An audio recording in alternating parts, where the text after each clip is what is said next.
everybody. Welcome to the You're Too Valuable podcast. This is Gregory, one of your hosts here for the You're Too Valuable podcast. It is great to be back. We had a great time in Montana or for Montana. for your 50th birthday. Oh, it was not for my 50th birthday, but yes, it was my birthday while we were there, and I really appreciated the celebrations that we've had. So thank you Awesome. for Happy that. birthday, Greg. Thank you. I really enjoyed it. Well, if you're looking at the screen, you're going to see that we have somebody else in on the podcast today. So it's going to be pretty interesting to see how things go today. But I wanted to give a good shout out to Robbie and Javier for last week's episode. It was really great. Can't wait to see what they said. But I will let the other hosts introduce themselves. Have at it. Hey everyone, it's Jesse. It's good to be back. Had a great time away and relaxing with family in Montana, and really excited to listen to the episode with Javier and Robbie. Thanks so much for doing that. They had a great topic, so I've seen some really good clips come out of it so far, and looking forward to listening to the whole thing here when it launches on Monday. Yeah, you guys left me with 3 times the work, but it was worth it. So I'm glad you guys got to have fun on Greg's birthday. Glad you guys got a good vacation out of it. I'm Robbie. Glad you guys are joining us. Last week was a lot of fun. I'm excited for this week because I've got a dear friend of mine, Lauren Rowe. I've known her for 15 years. We worked in telecommunications together. We've seen all the bullshit together. We've seen all the funs, the highs, the lows. Lauren has a beautiful family. I've gone on vacation with her family before. Sorry, Lauren, introduce I know yourself. that's got to be rough. That's got to be rough having Robbie on those I vacations. have to tell you, one vacation in particular, that would have been the high point. So don't even worry about it. Hi, guys. I am Lauren Rowe. I spent 15 years in mobility. I've spent the last 19, 20 years in sales in general. Mom of 2 under 10, and working has been such an adventure in sales the whole time. My husband also works in sales, and truthfully, there's nothing as strong as a trauma bond, whether it is for friendship or marriage or what it You is. think sales is trauma? We some places, yeah. Some places. So based on that conversation or that statement, I think that's a yes to our listeners out there. It looks like a yes. It sounds like a yes. I love that for this because this week's episode is from the trenches, protecting your health and peace. I love that you started out with that. So we're already off to a great start. Talk to us a little bit about some of the like your most notable story, like in terms of a trauma bond story that you've had with Brian. Oh gosh. I mean, nothing brings 2 people together like a mutual distaste for bad management. And we actually worked at the same company originally. That's how we met. So that one was an easy one, but I would say most recently, a few years back in 2022, my mom passed away suddenly from a heart attack, which, as most heart attacks go, you just don't see it coming, right? And I went from taking a couple of days off work to help her do stuff in the hospital to obviously needing bereavement leave. And 2022, we were all fresh off the COVID train of leaves and things like that. And the amount of times that I had to fight to secure my leave for my mom passing away, dealing with funeral preparations, dealing with all those things, was ridiculous. He worked in a different department at the same company, and he had a good manager at the time. So his manager was very much, hey, whatever you need to do, it's good to go. I actually had an area manager look at my numbers, and my then store manager apparently did not disclose that the reason why I was missing so much work was because my mom had died. So my area manager started to confront everybody and ask what it was that was going on with me. When would I get my head out of my ass and perform the way that I normally should? And oh yeah, oh, it Wow. was so great. It was so great. And one of my Yeah. friends, who was a visiting store manager at the time, was like, "Well, her mom died like 2 months ago." And his response was, "Well, Wow. eventually you have to just accept that and like do your job, right?" No way. There, Yeah. that could not have been the actual answer from your regional. Oh yeah. I actually have a very similar story that I've talked about on a very, like, 2 episodes ago, Greg. Yeah. Wow, this is I just really And I was shocking called. for me. I was called out in front of my entire region. Well, yeah, I Yeah. remember that story, but it's you, Robbie, and I Now don't we're care about seeing a Robbie. perfect example about how Oh, HR is kept in the asshole. dark and really not no. even given a, they don't even see everything that happens because they're put in a corner. That's a really, really tough story to, have to rewind back in your head. I'm sorry that you had to deal with that. But what were you saying? Oh, I was just gonna say, at the time, the manager that I had, he was a nepotism hire, anyways, right? We've all worked for Oh. those to begin with, and truthfully, Mhm. I think he saw like withholding that information about me as a chance to justify the store's low numbers, and also he was kind of hoping that nobody else would mention out loud that my mom had died, because he and I just didn't really vibe at that particular time to begin with. So I Yeah. like So it's almost like he looking wanted back you on to it, it fail, seems like it was or a little strategic that nobody else knew. And the yeah. excuse I got afterwards was, "Well, I don't think that was my news to Wow. share." And I was like, oh yeah, yes. Typically, as a manager, you would tell everybody above you why I was suddenly not doing the things that I normally do. Yeah, that would have been your literal job, bro. But thanks. Yeah. Yeah. Wow. Absolutely. That's crazy. Well, as It's somebody in the HR field and HR environment and world, I would have to say I apologize on their behalf, because that is awful. I can't believe that actually happened. Not to Robbie, because it's Robbie again, but for you, I really apologize about that, because Thank you. that's really sad.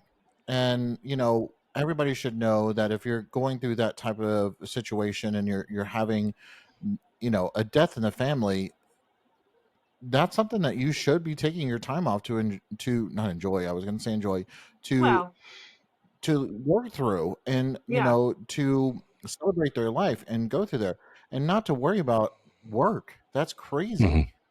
Yeah, I think Yeah. they were extra insulted the year before I ended up winning an award for sales, and so they were just assuming I was going to repeat it, and I threw a wrench in their plans. So, my bad. Yeah. Yeah. And you impacted their credibility with their Yeah, leaders. and their But- bonuses, right? and Because you get paid up. No, I've talked about a similar story about 2 episodes ago, and it was about the time that I started to make the decision, like, is this really the place that I see myself for the rest of my career? And Mhm. I ultimately made the decision after 12 years to say, fuck this place. I'm out. Well, one thing that I have to say is, folks, if you're having this problem that both Robbie and Lauren are talking about, please, please, please reach out to your human resources department, because, as Jesse said, as all of them have said, we in HR may not even know what the heck is going on. Oh, no. There might be policies in place and stuff like that.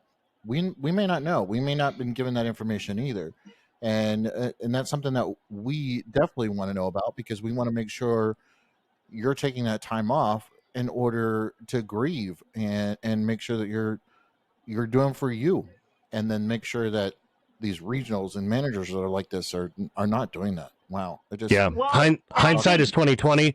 I'll go ahead, Lauren. Well, I was just going to say, I think to that point, I mean, at that company, at that level, like, I was considered entry-level sales, right? And it is pounded into your head when you are entry-level sales that you follow the chain of command. So they spend a Right. lot of time Thank drilling you. that into your head. If you have a problem, you should report it to your manager, who should report it to their manager, and so on and so forth. And they make it pretty known that if you ever want to go outside of that chain, it's your head on the platter. And they actually make that a bit toxic. There's a Yeah. lot of I love the ideology that I think Greg, you're so sweet, and this is going to be so mean. HR sits in their beautiful white castle, and they look down, and they have this super fun way of Yes. thinking the way that things are going to work. And I don't know who's feeding you the lip service of absolute bullshit up there in that castle, but when you get all the way down to like the bottom to where we are, there is Us peasants. there is no way. If you anonymously report it to HR, then you can't get anybody on the hook for retaliation. But if you report it to HR out loud and you put your name on it, you are asking for retaliation. And this idea of, oh, well, we don't allow retaliation here and we protect our team and yada yada. I have never, this is ever absurd. one time seen Okay, that what? work in anybody's favor. And I was part of a union at one point, dude. Like I appreciate the gesture of reporting to HR, but I don't know how you would. I want to know, Jesse, would you say that's kind of like the same thing, that your people are told to follow the chain of command, and that if they don't, that it can be retaliated against? But it's not necessarily that they're obviously told that there's retaliation that's coming their way, but the main reason that it gets said like that to employees is because you don't want a lower level employee coming up to me or my boss who's higher level, because we just don't have the time for you. And so you have to follow that chain of command so you're not putting too much on other people's plates who shouldn't have to deal with the low level people. That's the absurd thing about it, and that's the main reason why that chain of command is quote unquote put into place, is to protect from the people who are higher up that have all this more responsibilities than anybody else. And that's 9 times out of 10 why someone gets pissed about it, because it's like, well, you're way down on the totem pole. Why are you coming to me about this? This is absurd. Like, you should be talking. Did you talk directly to your manager about this already? And then it turns into a toxic. That's crazy, because you should just be able to be welcome to go and be able to talk to human resources and go directly to them. I don't understand that. I don't. And as somebody who's been in HR for quite a while, I want the low level. I don't even like saying that. I want any employee down at the to bottom be of the able mountain. to- That down at the bottom of the mountain Lauren was talking about. Yeah. Okay, just wanted to make sure. Let me ask you a question, Lauren. I Yeah. want to ask you a quick question. What did you do in that very moment, and how long did you remain with the company after that took place? Oh gosh, I didn't leave that company for another 3 years. Like I said, trauma bonds they'll hold you in place, and we are so taught that the devil is better, right? That is such a social ingrainment. The devil is better than the one that you don't, because at least you have kind of an idea of where it's going to go. So yeah, I actually stuck around for another 3 years. I would say that after that point, I mean, I'm not a very filtered person to begin with. But after No, you're that not. point, it became a whole lot of fight me mentality for me, where it was like, oh, actually, I dare you. Go ahead. I also decided in that moment that I would make it my mission. And this is something that I have learned. And I would pass on, especially to women in sales, because we get looked at even harsher with that, right? Like if I cry to HR, I'm just proving the stereotype that women are too emotional to be in a field dominated by men. And so there's that. Yeah. I started to make it my mission to, anytime I encountered a manager like that didn't like me, I just made sure every single one of their peers did. I went out of my way to bond with them as a human.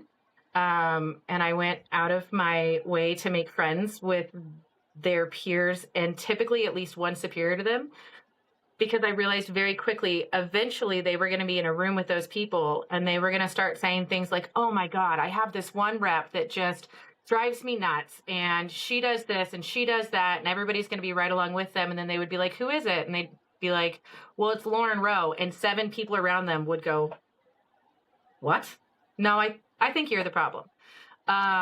So a little bit of like a reverse circle trick for that. But I did. I stuck around with the company for another 3 years. I did transfer stores within like 2 months of that, because one of the benefits of working for a massive corporation in sales is that there's always a new space for you to go.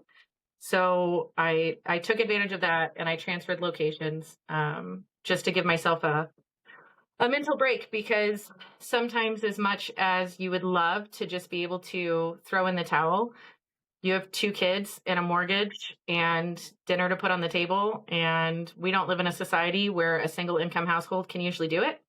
So I just kind of made the best of a shit pie and moved as far away as I could for as long as I needed to until I could face them again. Greg, what do you got? I know I can see your face over there. You look concerned. So ask your questions, my man. No, I'm still just very floored and shocked by all the stories that I'm hearing. And That White as Castle somebody who's effect. very much thanks, I appreciate it. The I don't know. I'm just, it hurts. It hurts me on the inside. It hurts my soul because of the way that is, and that should not be. And it really does hurt. Yeah. And it's funny because similar to the way that it happened for me, I felt betrayed. Like, I felt a level of betrayal that, I've dedicated my life to an organization. I moved my family across the country. I did all of these things despite, not wanting to really be in that type of market. And I did it because I loved the company. And to have that happen within my first year of relocation, I was like, I got the ick. I got the absolute ick, and I got the hell out of. It took me 2 years, and I walked away without question. Let me ask you a question really quickly, Lauren. What is an individual contributor, not just in that company, but just kind of reflecting back on your entire working career in sales. Yeah. What do you do to set boundaries without losing performance? Because there's a really fine line, so I'd really like to get a good idea of like what you do in those particular situations. Yeah, well, it's all new and it's all based on that, right? Because I felt the exact same way that you were talking about, where it was like, how could I handle the level of betrayal from a company that I had gone in extra days, I had missed birthdays for my kids, I had missed volleyball games, I had missed watching them open, Christmas presents sometimes, because I worked late on Christmas Eve and I did all of these things. And that was a real big wake up call for me. Not just like the death of my mom, but the way that it was handled by a corporation really put into perspective, no matter how much you might like some of the people that you work with, when you're at a corporation, you really are just your employee number. And there are a couple of people that'll make it bearable, but you're just your employee ID to them. And so I had to really go through and learn boundaries. And there are things that I still have to learn today. I'm in a totally different field in sales, and I walked into it with boundaries that I knew that I needed. So for me, I have a work phone and a personal phone. That is probably one of the biggest and easiest boundaries that I can set. I do not have the ability, whether it's my ADHD or just my propensity to want to like help others, I don't have the ability to ignore somebody asking me for help, right? And when employers or coworkers have my personal number, it doesn't matter what I'm doing. And my husband and I argue about this at least once a quarter. It does not matter what I'm doing. I will drop everything to respond to this human on the other end of the line. So a really big and easy boundary that I set was I have a work phone and I have a personal phone. And as soon as I get in front of my house, I shut my work phone off. I don't just leave it on silent. I can't. And it is hard. Oh my God, it is hard. The industry that I'm in now, I get paid so much better. And so it's extra hard for me to like ignore clients. But yeah, I do. I shut it off. And That is probably the biggest and easiest boundary for me. The other thing that I do, and I've had to do it recently because people are people. No matter how much you love people, you should always expect them to be themselves, right? And I have quit waiting for them to notice that what they did was stupid, and quit waiting for them to notice that what they did was like out of pocket. And if it bothers me enough that I feel like I want to scream in their face, then I feel like that bothers me enough that they need to know to not do it twice. So I have quit. It's not like I'm overly bitchy at work, but I can tell you that everybody within 6 months of working with me understands the expectations that I have of like how you will talk to me and how you will treat me, and my performance speaks for itself. So unless you feel like you can actually make my performance better, maybe keep your suggestions to things that you know more about. I don't know how that Oh, goes. I love that. I Mhm. love that. Lauren, I think that you and I, we worked together at a time when we were kind of young adults, and we Little didn't really babies, yeah. understand. Yeah, we didn't understand those boundaries and really what that looked like. And I feel like there's a lot of young people, especially people that I coach on a, weekly basis, where they're constantly just being like run into the ground because they have no understanding. And that's why a lot of, ageism is alive and well, even though it's illegal. That's what I definitely see it, that people are going after the young bucks that don't really know how to say no, and they can be run into the Mhm. ground and worked extra overtime and really just not ask any questions. So I'm Yeah, glad and that that you were able to set those boundaries. I I completely agree with that, Robbie. And I was going to ask, all of you this question is: do you think it has to do with the naiveness of a young person in the working world that doesn't know how to stand up for themselves and is worried because for most of them this job is between sleeping out on the street or having a warm bed to sleep in, or you know actually having food to eat or gas money to actually get to said work or job. And so I've got family who, if they spoke up, they would feel like they would be fired, and if they did that, then what heck what would go on with them? How would they live? And it's I've had this conversation before with somebody at work that is, if we are grown up that way inside of the school world, which is do as I say, not as I do, listen to Yeah. me, follow my instructions, and do Don't their call out and job. get an award for never calling out. Yeah. Right. And then, that's how we're expected to work and deal with in working environment. I don't know if I don't necessarily agree with all of that, because that's just, uh, I mean, I've gotten in trouble many of times because I've been outspoken, definitely an outspoken person. And so, yeah, I just, it's really concerning. And how do we change that kind of mentality in that work environment, in that environment period? Yeah. How do we change And then it? something I want to ask is, yeah, how do we change it? Like, what do we do? What do we look at from a high level overview? Is it even possible to be changed? Is it ever going to be changed? Because we're technically under the thumbs of these corporations in the first place. I honestly think that until the person, so like speaking from a wireless industry perspective and the hierarchy of where it would need to go. Anybody listening that's in wireless sales, that means that all of you have what would be referred to as like a VPGM or president of the West or whatever it is. Until that person is prepared to recognize that sales expectations will never be important than the salespeople achieving them, I don't think you can. Can Yeah, you elaborate on unfortunately. that? I don't really quite understand that. So, like, So if, they look at their people as a good investment. yeah, yes, and they can offer all the EAP help that they want to, but everybody is shunned for taking that time, right?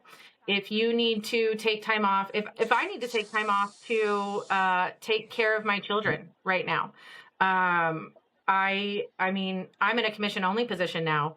And so they like to advertise those as unlimited time off, right? You get unlimited PTO because, well, you make your own paycheck.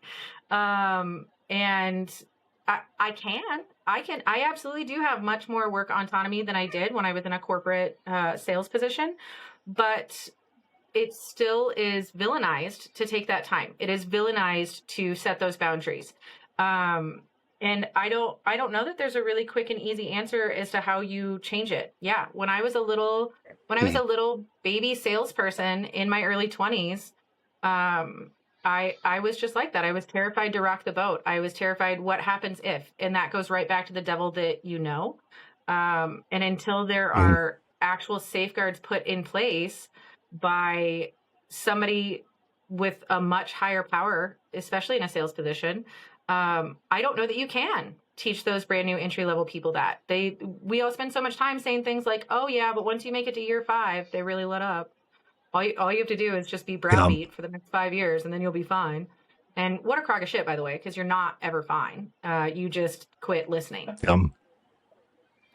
So, okay, this is in sales, and I really appreciate the sales perspective of it, because sales is very, very difficult. I myself am not a salesperson.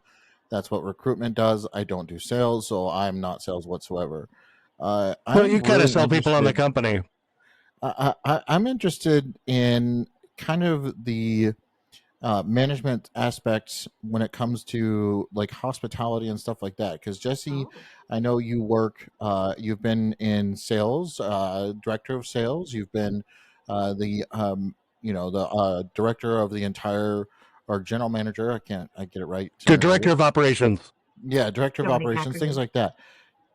How do you think that this is reflective in that type of environment and that type of workforce? Thing about like having boundaries and versus performance and stuff. I mean, you at the end of the day, we have to get the job done. And working in hotels, like we got to get the rooms clean, otherwise we don't have them ready for to sell to the next guest. So, um, you know, or working in having a restaurant, like we got to get the food prepped. Like, I mean, if I don't have a person that's there to do it, then I'm the one that's doing it.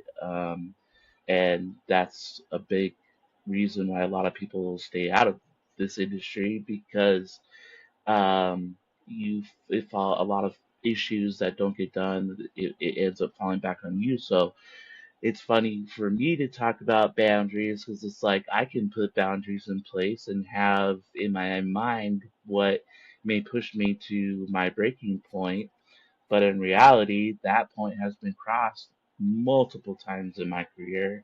Um, and and being that one who constantly has to have their phone on and working in a industry that's 24/7, 365 days a week, we don't turn off at all. And so for me, like I almost had to adjust my boundaries, unfortunately, but through that I was able to kind of grow personally. But it's hard.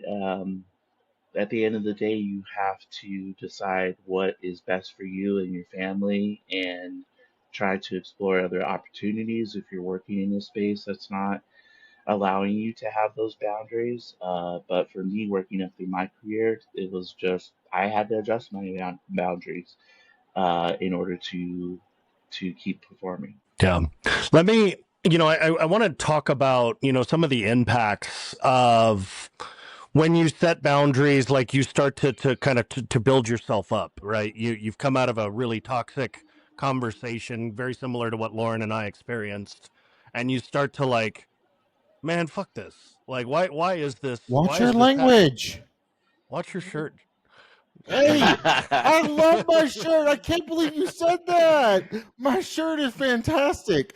I have Anyway. not been able to wear this shirt for probably about 10 years. And yeah, we know since the Y2K epidemic, right? Whatever. Anyway. It's a great shirt. I love it. It's been one of my favorites. That's why I've kept it for so long. I love you, Greg. I love you, Greg. Anyway, I want to talk about, the signs of burnout. And Lauren, did you experience, because I've told about my personal story, I want to get a perspective from you. You're obviously the guest. Talk to us a little bit about, what kind of emotions that you dealt with. Did you experience just not wanting to be at work, anything like that? What do you guys call it in HR, Greg? Quiet quitting, right? Is that the term that they Yep. call it? Oh, we had a whole Yeah. episode on quiet quitting. Yeah. I'm sure they would have loved it if I was quiet about it, right? Oh my I'm sure they would have word! loved It wasn't quiet. Huh? Dear God, the burnout. And even like outside of that time with my mom passing away, right? I've worked across multiple companies, and you reach burnout at all of them. I read somewhere one time that like you're supposed to change job once every 3 years, or you're underpaid wherever you are. And I almost think that you have to change jobs once every 3 years, because otherwise you're gonna explode from the burnout. No matter what you do. What are some of the signs? What are some of the signs? Some of the signs, yeah. If you, this is going to be like, you might be a redneck, right? So if when your alarm goes off, you would rather break your phone in half than put on a work shirt, you might have burnout. If when you are driving to work and you pray that your engine explodes on the way, you might have burnout. If when you clock in, you pray you're going to experience an armed robbery to shut down the store for a couple of days, you might have burnout. No, I mean, like, honestly, you spend more time when you hit burnout, you spend more time just fantasizing and dreaming about ways that your work would no longer exist. That is a surefire sign. And there are like little signs that lead up to it, but I think that that's probably for most of us when we realize like shit has to change, right? Little signs that led up to it. Yeah. I'm sure my husband could give a much better testimony, or even my kids. I know that I wasn't even checked in at home anymore. I would come home just pre-exhausted. I wouldn't be able to engage here. I wouldn't, I would do my best to still be a mom and be a wife, but to be honest, you adopt this like tiny fuck it mentality of I've only got enough time and energy for one thing. And no, I watched it come all the way out of my mouth. I said, fuck it mentality. And I Oh my gosh! energy Wait, yes, I'm for saying like this. one Yes, thing at a dude. time. And you do.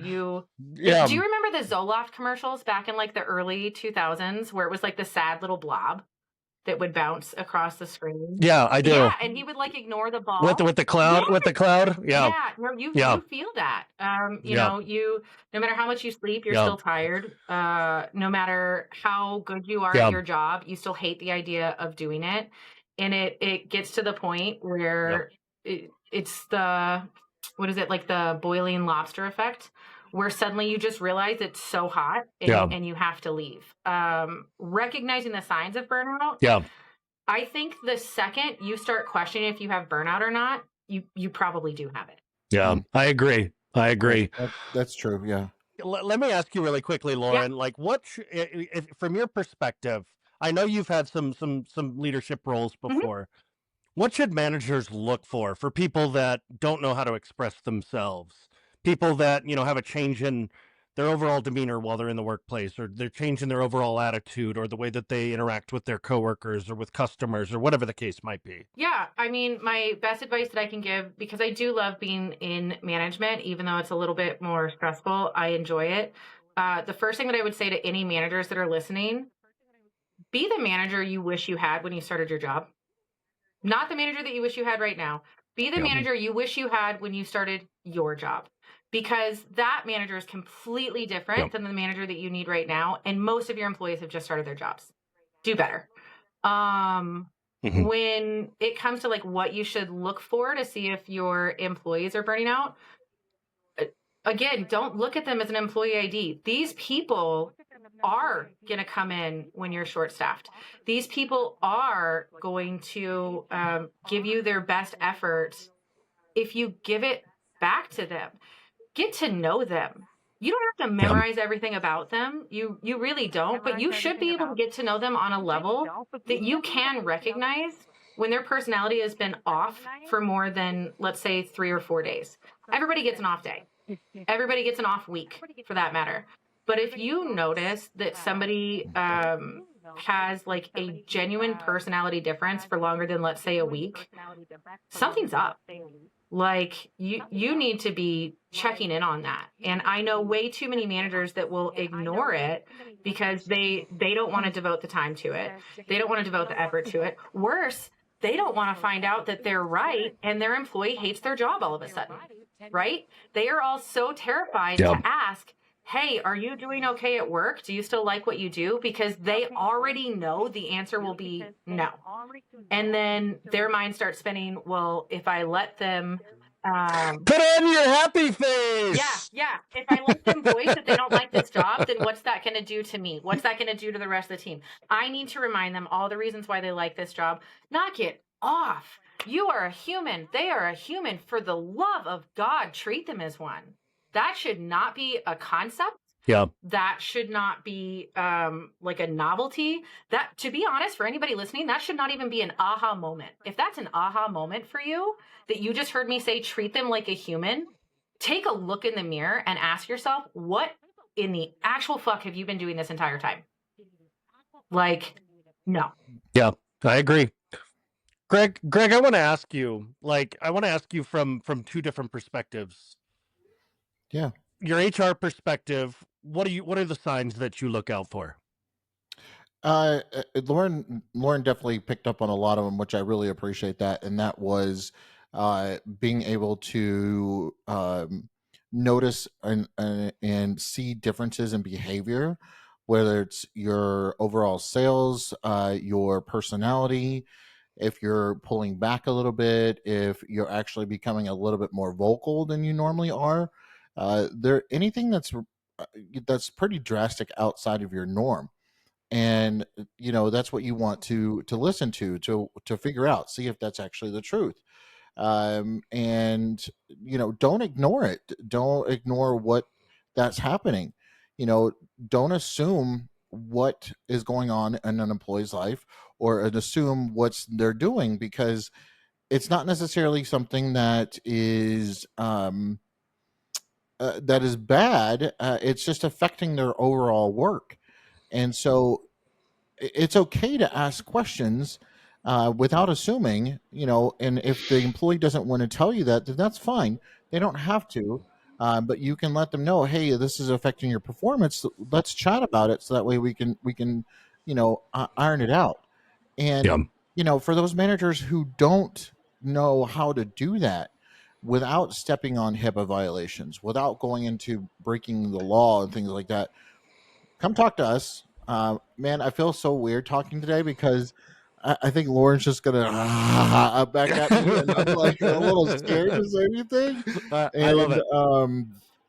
It's just like, just talk to us as your managers, because it can be difficult. And I can tell you, even in an HR world, it's difficult because sometimes we don't even know what to say, and that's something that we tend to kind of bounce ideas off of other HR people, because it's something that we want to make sure that we're not stepping over boundaries as well. Greg, here's my perspective. Can I give you some perspective just really quickly? I feel like companies they've desensitized the conversation about being human. They've put it in a packet and told people to go read the policy, and there's really there's no like company 30-minute segments like every half year, every 6 months, every year for that matter, where they're talking about, like, we understand that life happens. We understand that, people close to you pass away. We understand that, those impact emotions, they impact your ability to perform at a high level. We're here for you. Could you imagine what that would do for an entire workforce, seeing like higher level management, seeing HR involved in those types of conversations? Just that effort alone, I think, would make all the difference in the world. And not call me crazy. I don't know. I was just going to say, for the love of God, do not send out Go ahead, another Lauren. certified training that employees have to take that say that they understand how to recognize the signs and symptoms of burnout in themselves and how to report it properly through your HR hotline. Shut up. Don't. If you're going to have those conversations, go Okay, have them. okay. Then explain to me, how do we get the word out like that? Because we try to send I out just those gave you those the trainings. He just answer. told you, I just go gave and you the say answer. it. Ugh. Oh my God. I'll tell you the same thing I tell my kids. Turn on your listening ears, Greg. Just go and say it. Like, don't you, I get My it. Some listening people ears to go are across the typically entire on. country, but it is feasible. I mean, you guys have a much larger budget than anybody else. It is completely feasible for I think- you to do a I think Greg's. whole in-person thing at least once a quarter somewhere. Like, no more stupid trainings that at the end of I think it Greg's that you certify. Greg's gonna put some bourbon in that cup. You know, I want to talk about strategies of protecting your peace. That's one of the main, words that we have. And obviously we know that in corporate America, profits, Trump people profits over everything else, especially in publicly traded companies. They have a fiduciary responsibility to produce a profit for their investors. If you look at the 2 major, 3 major, 4 major investors for all Fortune 500 companies, it's really the same 4 investment groups with the same representatives at the seats at the board. So companies are pretty blanketed across those organizations. What are some healthy boundaries that you can set, Lauren, from a woman's perspective in, a workplace, whether it's a male dominated workplace or a female, it doesn't make a difference. What's your advice to the listeners? First, I wouldn't be me if I didn't acknowledge. I'm so surprised to hear that the same boards control multiple Fortune 500 companies. Wow, that's unheard of. I'm sorry, I was so just like mentally snarky about that while you were talking. What do you want to know? What they can do to protect themselves?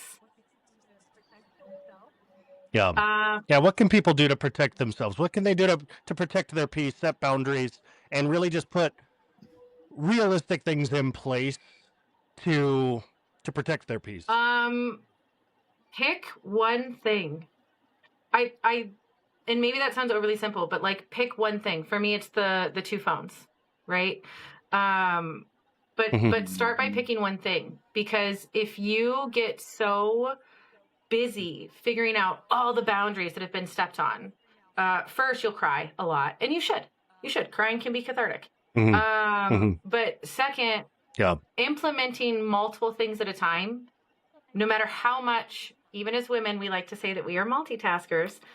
It is impossible to execute multiple things at a high level simultaneously. It's impossible, scientifically, biologically, whatever. Pick one thing. Pick your biggest, truest pain point, and really ask yourself if that's something you can set a boundary on to fix. For me, it was feeling like I need to be made available to everybody else all the time. And how could I possibly stop being available? They're calling me. What am I supposed to do? They're calling me to ask me for help. So I got a different phone and I shut it off. So the best advice I could... I want to ask you... Oh, go ahead. I'm sorry. I was just going to say the best advice I can give is to pick one thing and put a boundary around that. And once that boundary is firm and secure, and remember, boundaries are not always bad. I feel like we get told all the time that boundaries are like this do not cross big bad line. They're not. Boundaries are just as much in place. My boundaries are just as much in place for me as they are for those around me. And they are put in place as a positive thing of, hey, I want to be able to give you 100%.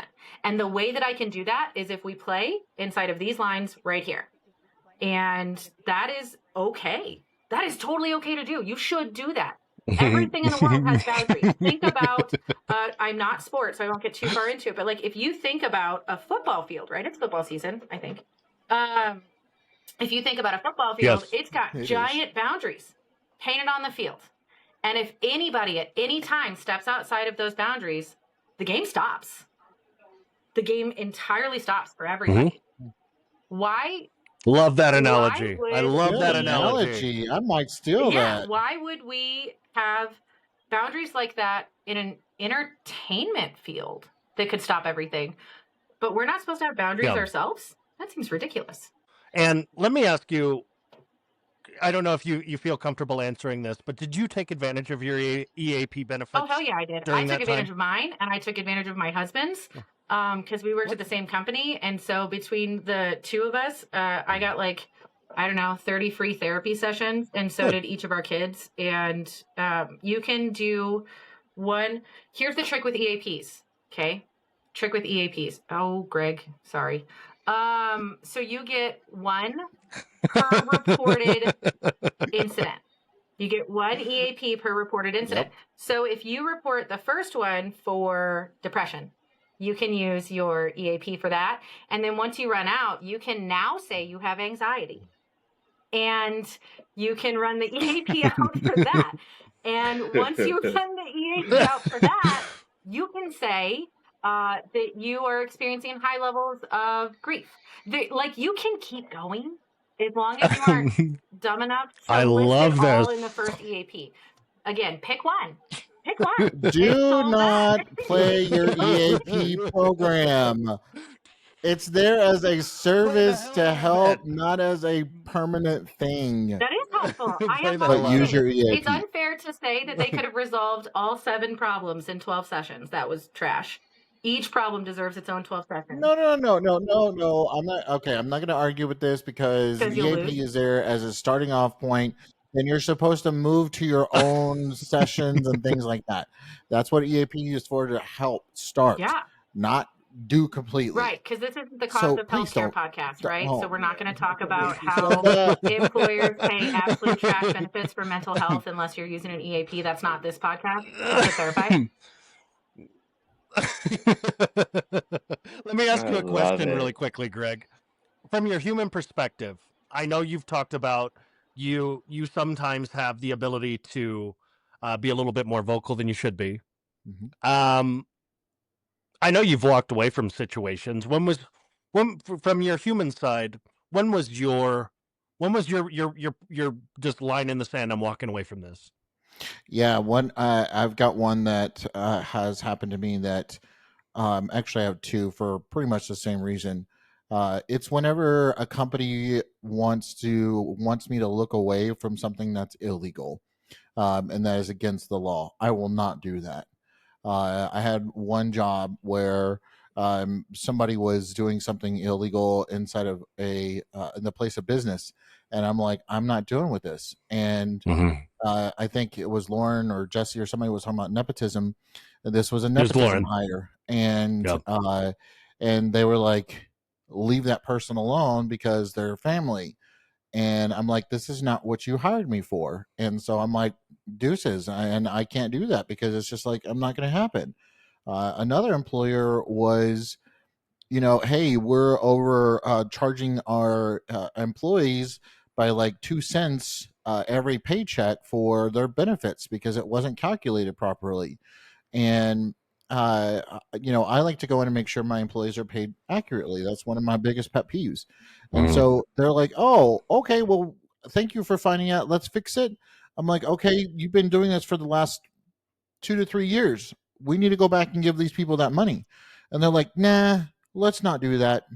Let's just keep that money. And I'm like, you can't do that. That's something. So that's something that's illegal, that you're stealing money from an employer. You're allowing an employee to you're stealing money from an employee. You're allowing an employee to do something illegal that is causing issues with, or health issues, or potential health issues with other parts of the company. No, not going to happen. So yeah, there's a couple of them that I've completely left because I'm like, I'm not doing it. And I have, I was brought up on some really good morals, and I thank my parents for that. And it's just not something I'm willing to look beyond. And that's why listening to some of your stories is hurtful, because it's just like, there's no way in the world that I could ever fathom seeing somebody or hearing somebody to do that about, because I would be completely hurt by it, and I am Yeah. based on what you guys talked about. Yeah. Yeah. Jesse, I'd like you to talk a little bit about, a sustainable approach, because I know that you're kind of known as the guy that is the rebel without a cause, and you buck the system sometimes. I'm kind of right there with you. I'm very much that Jesse person. bucked the system. I don't know if I've ever seen him buck the system. If He's y'all rolling his only knew Jesse as well as I did. I want to know, Jesse, what are some sustainable approaches, and what are some ways to, to keep your job and not fall too victim of the corporate, lip service shenanigans that HR sometimes pushes? What is your advice Yeah, to the listeners? yeah. I think a big thing that I was going to talk about is that interview process, and making sure that you have a good amount of questions to ask your potential new employer, so that you can know and you can get some of those things out of the way that you may run into. Asking specific questions about the current status of the company, if you're concerned about what hours and the workload that you may be taking on, ask them about what projects they're currently doing, how their staffing levels are. But I think a lot of people, they just kind of go with the flow for the interview process and don't think that they have an actual big part of it themselves. And you have that ability to really dive into some topics and get them talking instead of just listening to their narrative about what they're telling you the job is going to be like.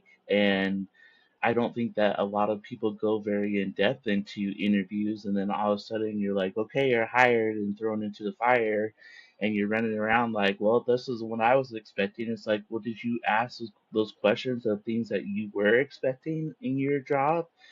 Um, but once you are in that position and then you are experiencing things that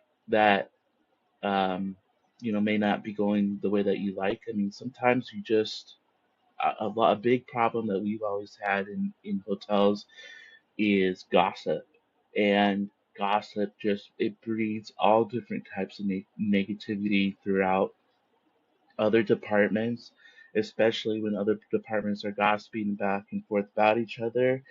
And then if you have a higher level manager who's going around and keeping that gossiping going and talking about the employees negatively, like you got to keep that stuff out of there. So my biggest kind of advice about that is like stay as far as you can away from gossip. If someone starts to go on about someone or get you back into the corner, just nod your head and get out of it, because the more deeper you get into those conversations, I feel that it can breed additional negativity within the company.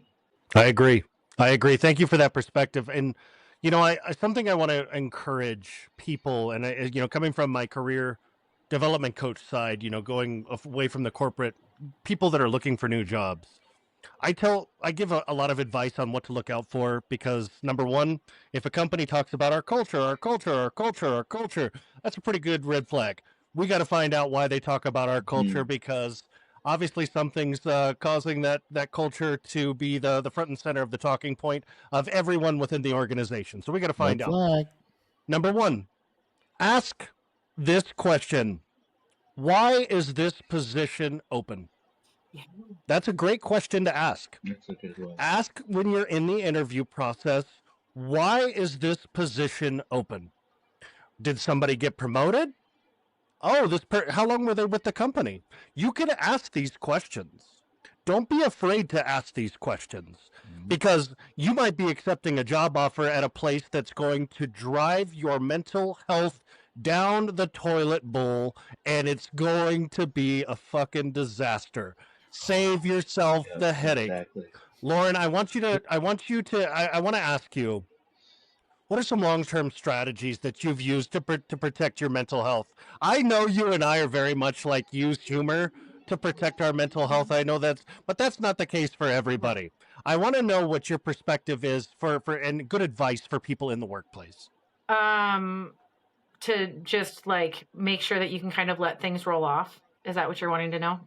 Because things are just going to be said and done. Yeah, just I mean, Yeah. first, Yeah. again, I will always go back to knowing your boundaries, but I think knowing your boundaries, even just like Jesse was saying, just like you were saying in the interview process, right? Like from the very beginning, always interview your interviewer, because as much as they want to know that you're going to fit into the job, you need to make sure that the job fits into you.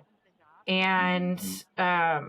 if you're talking about like how do you protect yourself on a daily basis, as long as you are constantly aware of those boundaries, that's a big thing. But I also think just understanding like words do hurt, and sometimes stress gets to be too much. Go into every day with like a self check first, right? Before I go into work every day, I ask myself where my mental capacity is on a scale of 0 to 100. How much room do I have in my day? And that I love really sets for me what I know my limit to be true when I get into work, whether it's for the shit talking that we all do, whether it's for like customer escalations if you're in an industry that does that, whether it's for how much work I know I need to get done in comparison to how much time I have, whatever it is. Always, every single morning, even if it's on your drive to work, it doesn't matter. When I say like take me time, I would love to be able to tell everybody you should take at least 8 hours a month to yourself. Like that's cool. Me time can actually be 5 minutes. Me time can be, just when I say do something for yourself every week, if you want to take a shower once a week that runs your hot water dry, do it. If you want to listen to really loud music on the way to work because that's what's going to jazz you up, do it. Do one thing for yourself every week, even if it's only for 5 minutes. And every single day, just take note of how much mental space you have and go into your day prepared to not overfill that space. That would be my best advice for it. Yeah. That's awesome. I love that. I love Very, that. very good advice. I like that, Lauren. Thank you. Thank you. Greg, what do you Trauma. got? I know that we can trauma bond together. Greg, I'd like to get your perspective on, what advice you give to people for protecting their mental health. I mean, obviously, I know the corporate lip service a little bit, but at the end of the day, I know you're a good guy. I've been friends with you for 20 years. I would not be your friend for 20 years if I didn't think you were a good guy. I want your perspective on what you would do in these situations, given that the real human answer. Yeah, the human answer is take care of yourself as well. Just like Lauren was just echo what Lauren was just saying is you've got to take care of yourself. One, if you're not there for yourself and you're not taking care of yourself, how are you going to be there for the company that you're working for? And you have to be able to bring your whole self and your whole mentality and mental capabilities to you to work, because if it's not all there, then it's not going to be. I really, really loved what Lauren just said about taking 8 hours a week for yourself. That's a lot of time. It sounds like it's a lot of time. A month. She said a month. I did say a month. Oh, a month. Oh, never mind. Okay. 8 hours. So 8 hours a month. See, not listening again. Put it on my listening ears. Sorry. But it's taking that time to yourself to do that. For me, and I like how Lauren was talking about blaring the music. For me, I have nothing going on in my car. It's completely quiet, and it absolutely drives people up the wall when they ride with me, because I'm in complete silence. Love it. It allows me to kind of decompress, get in my head a little bit, and kind of clear those things out. And I know some people are like, why is it always so quiet in here and blah, blah, blah. But it's just like, that helps me. And it definitely gets me to calm down. And some of the times being able to drive into work, it allows me to take that time to kind of decompress as well. Yeah. Like allowing yourself to take that time for you in order to calm down is the best. And then use your benefits. I know I'm doing the corporate thing here. Use your benefits. go take some mental health days. We talked about that on an episode. Mm. Just take care of yourself. There are so Yeah. many people. Okay, I have to tell this, and I hopefully, if anybody's watching this and you know me, you've heard this before. Take care of yourself. Make sure you're doing what you need to do for yourself, and you're going to be there for everybody. And don't forget, this is just a job. There are thousands, millions of jobs that are Well, out it's a there. really bad job market, so be careful with that one, Greg. Well, yes, It's the okay, it worst is a job bad. market I've ever seen. Okay, I will echo that for Robbie. It is a very, very difficult and hard job market, Mm. but it is a job. There are other ones. There are other ones out there, and if it's not right for you, look for something else. Because sometimes companies are not right for you, and that's fine. Yep. Be comfortable with that. Companies are going to try to burn you out, so you don't want to go look elsewhere, so you don't have the broadband or the bandwidth that we always talk about to go look for that other job. Ooh, I like bandwidth. I know you do. Well, One of my favorite words. Let's parking lot that. Okay, perfect. I love that for us. Needless to say, I want to talk just really quickly about something from my perspective in leadership. And it's actually touching a little bit on what Jesse was talking about. Know where you are if you're going to gossip, leaders. Know who you're in front of. If you're going to gossip, if you're going to talk about employees, know where the hell you are.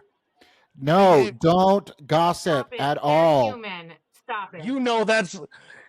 You know that you do know not that gossip. If you want to gossip with somebody outside of the company. Do not gossip with people at work.